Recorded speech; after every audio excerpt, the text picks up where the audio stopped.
Le temple de Wusheng, situé dans la commune de Lugu, dans le comté de Nantou, a récemment organisé une grande fête où ont été conviés plusieurs temples de différentes régions de Taïwan. La fête a commencé le matin par une longue procession à pied et en voiture à travers la commune, mêlant fidèles et différentes délégations de temples accompagnés de leurs chars.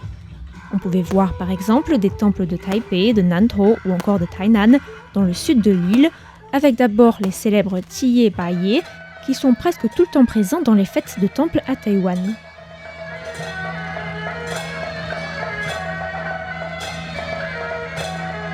Il s'agit de deux anciens généraux chinois déifiés qui sont censés arrêter les mauvais esprits, récompenser les bonnes actions et punir les méfaits.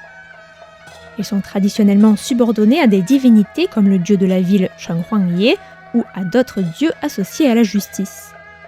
Selon la légende, Baiye a le visage noir car il s'est noyé au lieu d'arriver en retard à son rendez-vous avec Tiye, qui s'est ensuite pendu par chagrin après avoir appris la mort de son ami fidèle, d'où sa langue qui pend.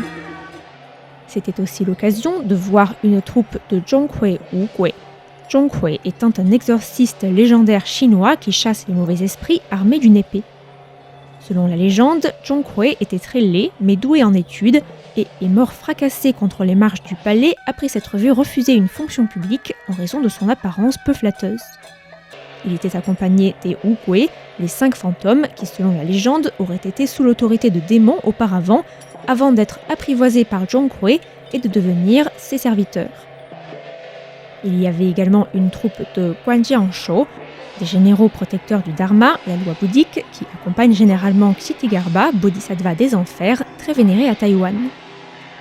Souvent confondu avec les troupes de Badiatian, plus connues à Taïwan, les Guanjianshou accompagnent et précèdent la divinité, qui est amenée et portée par des fidèles dans un palanquin. Plusieurs palanquins étaient d'ailleurs présents, dont 2 qui étaient portés par des jeunes fidèles sur des morceaux de bambou qui tentaient de faire craquer devant l'autel du temple.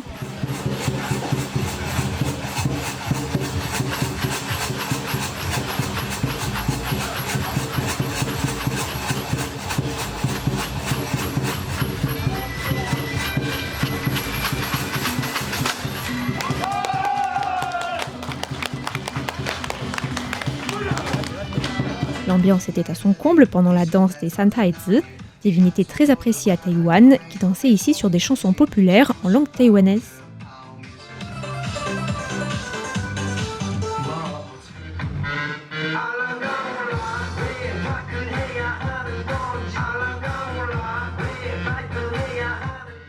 Et enfin, toute autre ambiance avec 2 groupes de danseuses de pole dance qui dansaient sur des voitures équipées d'une barre et d'un système de baffles pour une ambiance boîte de nuit.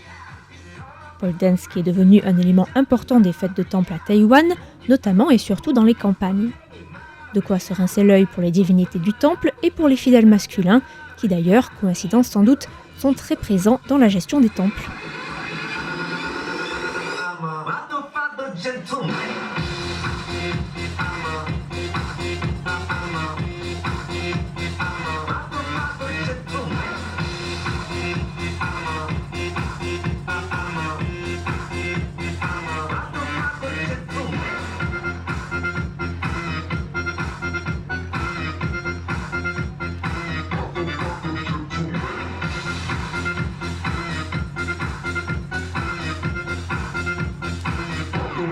Gentleman.